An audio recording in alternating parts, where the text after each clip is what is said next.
R S बराबर R1 जोड़ R2 जोड़ R3 साबित करना है। इसे साबित करने से पहले हम एक फिगर बनाते हैं।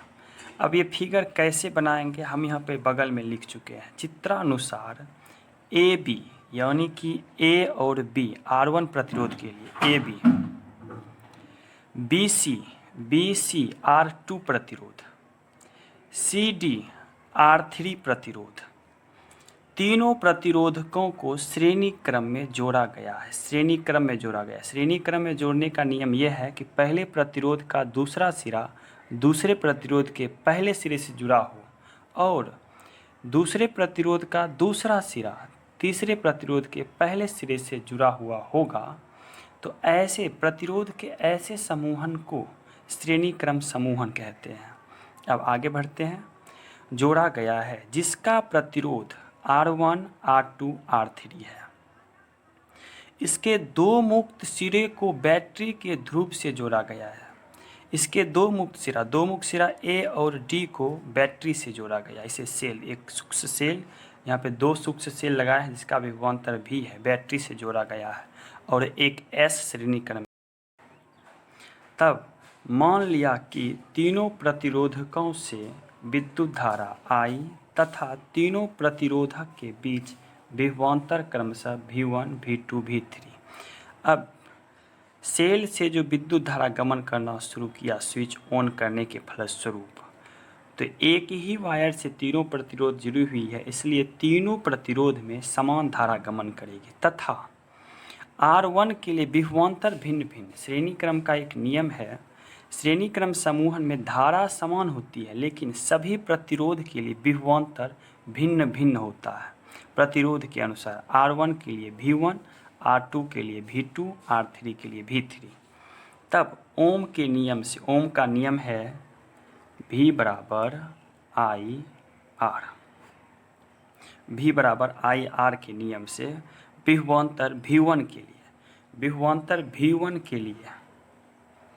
V1 के लिए धारा तो सब में समान जाती है। इस R1 में भी धारा I, तो धारा I लेकिन प्रतिरोध R1 जो यहाँ पे हम दिखा चुके हैं।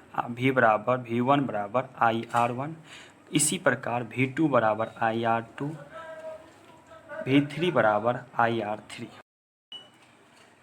अब यदि बैटरी का विभवांतर V अर्थात A तथा D के बीच विभवांतर V हो तो V बराबर V1 R1 के लिए, V2 R2 के लिए, V3 R3 के लिए। V बराबर V1 जोड़ V2 जोड़ V3।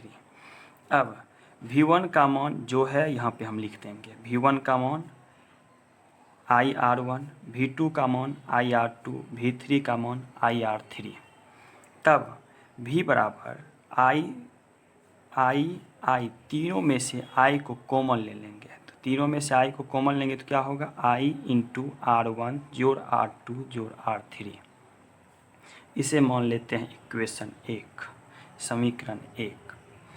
तब इस समूहन का समतुल्य प्रतिरोध उस अकेले प्रतिरोध के बराबर होता है जिसे यदि तीनों प्रतिरोधक के स्थान पर लगा दिया जाए तो धारा का कोई प्रभाव नहीं पड़ता है। अतः मान लिया कि ए डी के बीच समतुल्य प्रतिरोध RS लगा दिया गया है।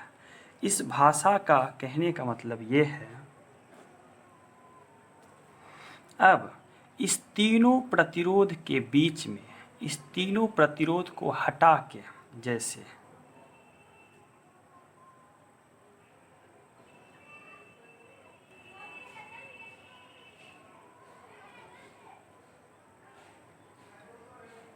इस तीनों प्रतिरोध के स्थान पर मात्र एक ही प्रतिरोध RS लगाया जाए, तब इस RS प्रतिरोध के लिए विभवांतर V तथा गमन करने वाली विद्युत धारा I के सापेक्ष ओम का नियम V बराबर I RS, क्योंकि V विभवांतर बराबर विद्युत धारा मल्टीप्लाई RS प्रतिरोध।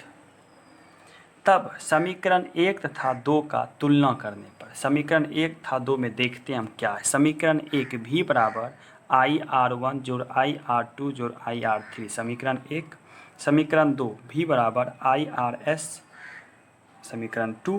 समीकरण 1 2 का तुलना करेंगे IRS बराबर IR1 जोड़ IR2 जोड़ IR3।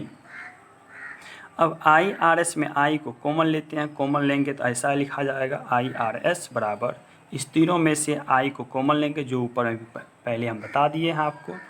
I कॉमन ले लिए तो R1 जोड़ R2 जोड़ R3 I कैंसिल RS बराबर R1 जोड़ R2 जोड़ R3। समतुल्य प्रतिरोध का मान परिपथ में लगे सभी प्रतिरोध के मानों का योगफल का बराबर होता है। तो श्रेणी क्रम में जुड़े हुए प्रतिरोधकों का समतुल्य प्रतिरोध तब लिखेंगे हम श्रेणी क्रम में जुड़े हुए प्रतिरोधकों का समतुल्य प्रतिरोध तीनों प्रतिरोधकों के योग के बराबर होता है।